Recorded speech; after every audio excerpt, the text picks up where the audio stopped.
Hello दोस्तों, आप सभी का स्वागत है ज्ञान स्टोरी चैनल में। चैनल को सब्सक्राइब जरूर कर ले। जहर को मस्तिष्क की तरफ भी न ले जाए, वरना इससे क्रोध क्षोभ अवसाद ही होगा। भगवान शंकर इन्हीं कारणों से उसे कंठ में ही धारण करते हैं।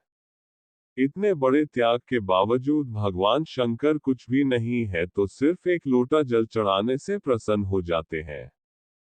संसार सुख और दुख दोनों का मिला जुला रूप है। कोई इसे अपने सोच से सुखदायी बनाता है तो कोई दुखदायी। देखा जाए तो दोनों स्थितियां सिक्के के दो पहलू की तरह है। सिक्के को किसी तरह रखा जाए, उसकी कीमत नहीं घटती। इसी तरह जीवन को भी लेना चाहिए। हमारे आध्यात्मिक ग्रंथों में शिव को बहुत सरल देवता के रूप में दर्शाया गया है।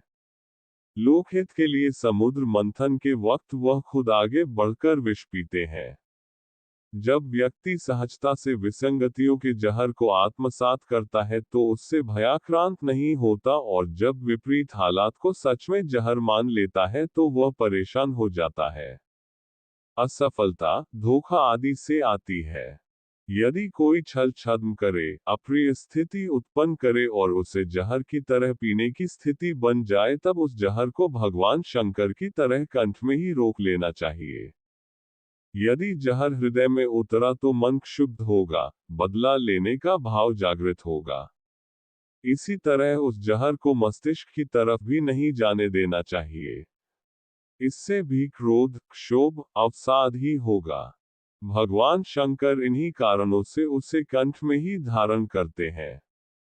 इतने बड़े त्याग के बावजूद भगवान शंकर कुछ भी नहीं है तो सिर्फ एक लोटा जल चढ़ाने से प्रसन्न हो जाते हैं।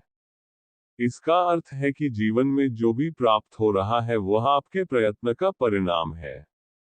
इससे संतुष्ट होने की आदत डालनी चाहिए, न कि लालच करना चाहिए। ये बात हमेशा याद रखनी चाहिए कि जब व्यक्ति नकारात्मक जीवन जीता है तो एक अज्ञात भय उसके जीवन में प्रवेश कर जाता है। ये भय उसके मन को कमजोर करने के साथ शरीर के अवयवों को भी क्षतिग्रस्त करता है। इसका पता उसे तब चलता है जब शरीर में कोई गंभीर रोग लग जाता है।